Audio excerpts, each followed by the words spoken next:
Bahujan Samaj party के केंद्रीय राज्य प्रभारी डॉक्टर लालजी मेधानकर झारखंड दौरे के क्रम में बोकारो पहुंचे। इस दौरान सेक्टर 4 स्थित महर्षि रैदास आश्रम में बसपा के कार्यकर्ताओं के साथ बैठक की। बैठक की अध्यक्षता जिलाध्यक्ष हरेंद्र कुमार व संचालन सुनील कुमार रैना ने किया।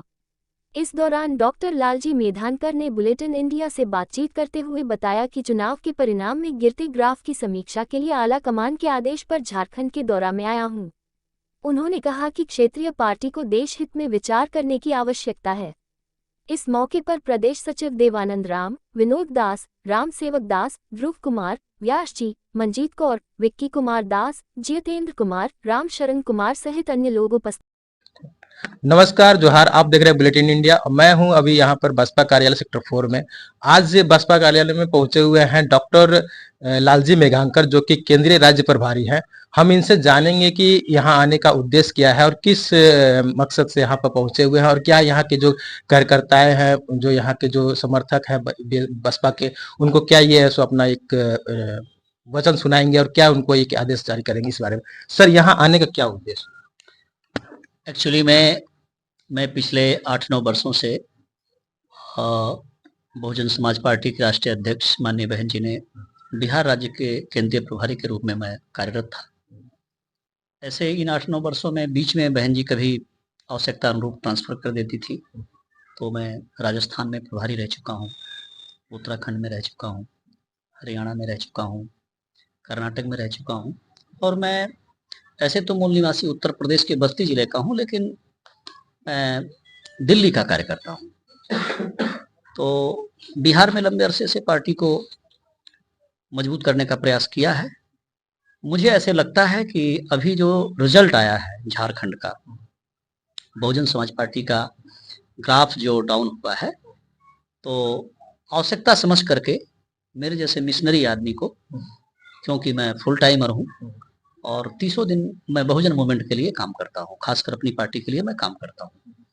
तो ऐसे में माननीय बहन जी ने मुझे इधर दिसंबर महीने में 1 दिसंबर को इधर लगाया, तो चुनाव की गतिविधि को भी समझ सके, क्यों बेहतर रिजल्ट नहीं आया इसको भी समझ सके, और स्टडी करके, चूंकि ये आदिवासी बेस्ड प्रांत है, तो हम आदिवासी समाज की भी स्टडी कर सकें, दलित समाज की भी स्टडी कर सकें, और पिछड़े अति पिछड़े समाज का अध्ययन करके बहुजन समाज पार्टी को, बहुजन मूवमेंट को झारखंड प्रदेश में कैसे मजबूत करें, इस दृष्टि से माननीय बहन जी ने मुझे भेजा है, ऐसा मेरा मानना है। तो मैं अभी रांची जिले में और हजारीबाग जिले में 2 जिले का दौरा किया है, और आज मेरा ये तीसरा कार्यक्रम है बोकारो जिले में।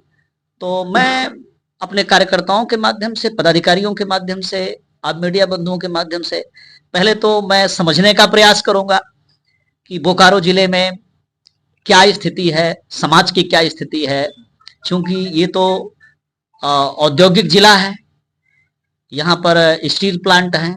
मुझे लगता है बहुत सारे कर्मचारी पूरे देश से, अलग अलग प्रांतों से यहाँ सर्विस करते होंगे। तो मैंने प्राथमिकता के आधार पे अपने साथियों से कहा कि मुझे बोकारो ले चलिए, ताकि मैं वहां के साथियों से रूबरू होकर के और मैं वाम सेफ को मजबूत कर सकूं और बहुजन समाज पार्टी को मजबूत कर सकूं। ये मेरे आने का उद्देश्य है। सर, ऐसा लगता है कि जब चुनाव का समय आता है तो हम अपने मतलब बसपा अपने पार्टी के सदस्य को ना ढूंढ करके ऐसो किसी बोरो प्लेयर को ऐसो खड़ा करने का प्रयास करती है, इसमें ऐसो कहीं ग्राफ गिरने का एक कारण हो सकता है? नहीं, ऐसा तो नहीं है।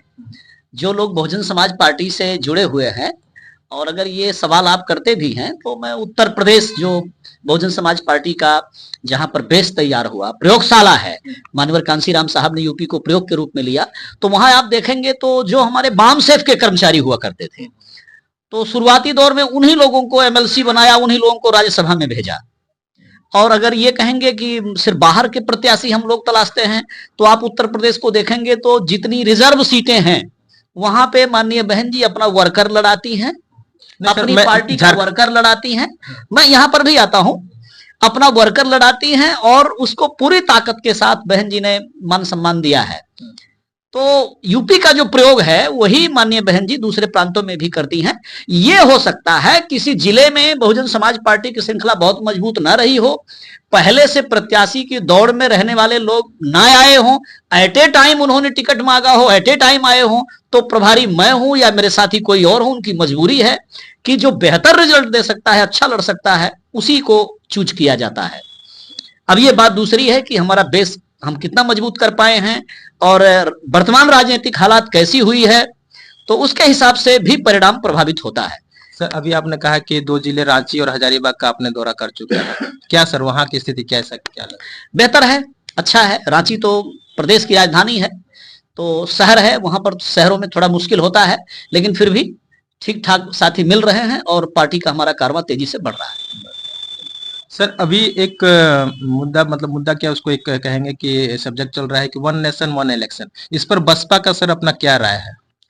माननीय बहन जी ने समर्थन किया है, माननीय बहन जी ने प्रेस कॉन्फ्रेंस करके और समर्थन किया है, तो समर्थन के अपने मायने होंगे। माननीय बहन जी पूरी जिंदगी राजनीति में लगी है, बाबा साहेब डॉक्टर अम्बेडकर के फिलॉसफी के अनुसार संतों गुरुओं महापुरुषों की विचारधारा को लागू करने के लिए मान्यवर कांसी राम साहब ने और बहन जी ने जीवन समर्पित किया है।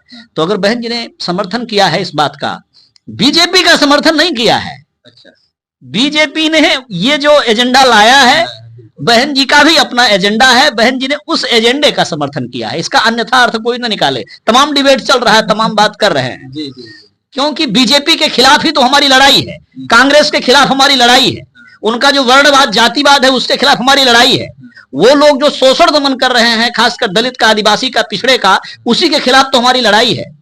तो माननीय बहन जी देश में आवाम की लड़ाई लड़ रही हैं, दूर का सोच करके बहन जी ने दूरगामी और खासकर देश के बारे में, क्योंकि हमारी पार्टी भी नेशनल पार्टी है।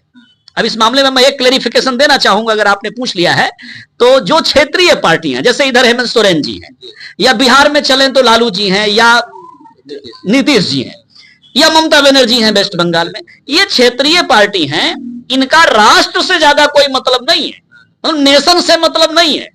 अब जब नेशन से मतलब नहीं है, नेशन में जुर्म अत्याचार है उससे मतलब नहीं है, लोगों के वेलफेयर से ज्यादा मतलब नहीं है, छोटे मोटे मुद्दे लेकर के ये लोग राजनीति करते हैं, तो ये सवाल खड़ा होता है फिर इनका मतलब क्या है, ये करते किस लिए हैं? मैं साफ तौर पे कहना चाहता हूं, ये मात्र कुर्सी के लिए राजनीति करते हैं। अगर कुर्सी से ऊपर उठते तो जैसे मान्यवर कांसी राम जी ने जीवन लगा करके माननीय बहन जी ने जीवन लगा करके बहुजन समाज पार्टी को नेशनल पार्टी बनाया है, ये भी किसी पार्टी को नेशनल बनाते। ये तो कुर्सी कुर्सी की लड़ाई खेलते हैं। तो ऐसे लोगों को हो सकता है कि ज्यादा तकलीफ हो रही हो कि अब ये 1 नेशन 1 इलेक्शन होगा, जो राष्ट्रीय पार्टियां हैं उनका दबदबा बनेगा, हम क्षेत्रीय हैं, हमारा जुगाड़ फेल हो जाएगा, ये हो सकता है। तो बहुजन समाज पार्टी भी राष्ट्र के स्तर पे सोचती है। नेशन का कंसेप्ट, राष्ट्र का कंसेप्ट बाबा साहेब डॉक्टर अंबेडकर ने दिया है, अन्य किसी ने नहीं दिया है, और बाबा साहेब के सिद्धांत पर चलने वाली मात्र एक पार्टी है, बहुजन समाज पार्टी है। इसलिए माननीय बहन जी ने समर्थन किया होगा। खैर, हम तो बहन जी के कार्यकर्ता हैं, बहन जी ने समर्थन कर दिया, हम बहन जी की बात को 100% हम लोग फॉलो करते हैं, उसमें कोई इफ बट नहीं लगाते हैं। तो यहाँ पर जो झारखंड का जो दौरा है, इस पर सो यहाँ के सदस्यों को, जो यहाँ के कार्यकर्ता, उसको क्या आप संदेश देना चाहेंगे? हम यही कहेंगे, अभी अभी चुनाव हुआ है, अपने पास अब विधानसभा के लिए 5 साल का टाइम है, लोकसभा के लिए भी लगभग 5 साल का टाइम है। हम लोग मजबूत नींव बनाएंगे। जब तक हम नींव मजबूत नहीं करेंगे, पार्टी को ग्राउंड लेवल पे मजबूत नहीं करेंगे, गांव देहात तक हमारी आवाज नहीं पहुंचेगी। आज जो जय भीम लोग बोलते हैं, बाबा साहेब का नाम लेते हैं, इसमें अगर किसी का योगदान है तो सिर्फ बहुजन समाज पार्टी का योगदान है, माननीय कांसी राम साहब का योगदान है, माननीय बहन जी का योगदान है। अगर ऐसा लगता है कि ये झारखंड प्रदेश अभी अछूता है, आदिवासी बेस्ड है, तो मैं आदिवासी भाइयों से आपके मीडिया के माध्यम से एक प्रश्न करता हूं। सवाल मैं ये करता हूं, बहन जी की सरकार मात्र 7 साल के लिए, लगभग 7 साल के लिए 4 बार हमारी सरकार आई है। एक बार पूर्ण बहुमत की सरकार रही है, और उसके पहले एक बार 4 महीने 13 दिन, एक बार 6 महीने, एक बार 15 महीने, इतनी ही सरकार माननीय बहन जी की रही है। कोई बनारस से लेकर के दिल्ली चला जाए, नॉर्थ बिहार में कुशीनगर से लेकर गोपालगंज से लेकर कोई चला जाए दिल्ली तक, परिवर्तन नजर आएगा। बहुजन समाज के जो संत गुरु महापुरुष हुए हैं, उनकी विचारधारा प्रपुष्टित होगी। ऐसा उत्तर प्रदेश में 4 बार की सरकार में माननीय बहन जी ने किया है। मैंने यहां तक तो ऐसा सुना है मैंने कि इधर जो अपने मुख्यमंत्री हैं तो आदिवासी भाई, बात भी जो है आदिवासी की करते हैं, लेकिन क्या बाबा साहेब डॉक्टर अंबेडकर की विचारधारा को मानते हैं?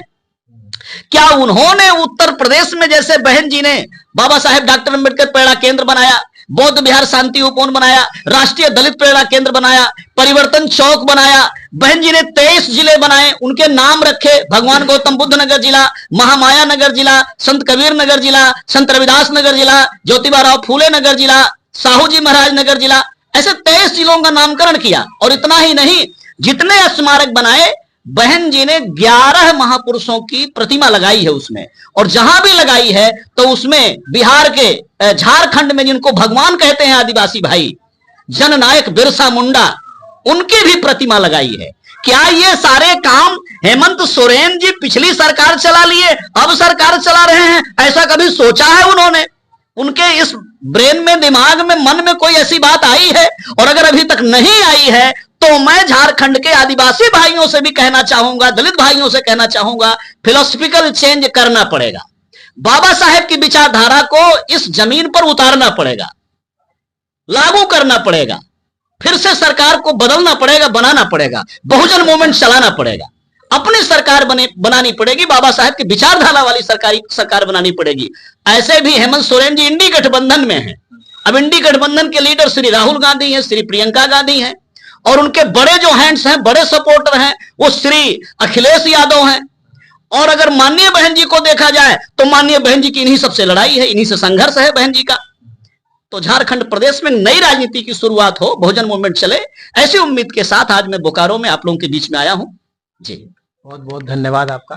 तो देखा आपने कि डॉक्टर लालजी मेधांकर जी ने जो अपना एक स्टेटमेंट दिया कि यहाँ के जो मुख्यमंत्री हेमंत सोरेन है, उन्होंने भी ऐसे एक संदेश जारी किया कि वो भी ऐसे यहाँ के जो आदिवासी जननायक है उनके लिए भी कुछ करे, और यहाँ के जो दलित आदिवासी पिछड़े हैं उनके लिए भी कुछ करें। तो हम और भी ऐसे बहुत सारी चीजों की जानकारी हम आपको देते रहेंगे। आप हमारे साथ हैं और हमारे चैनल में बने रहें। धन्यवाद।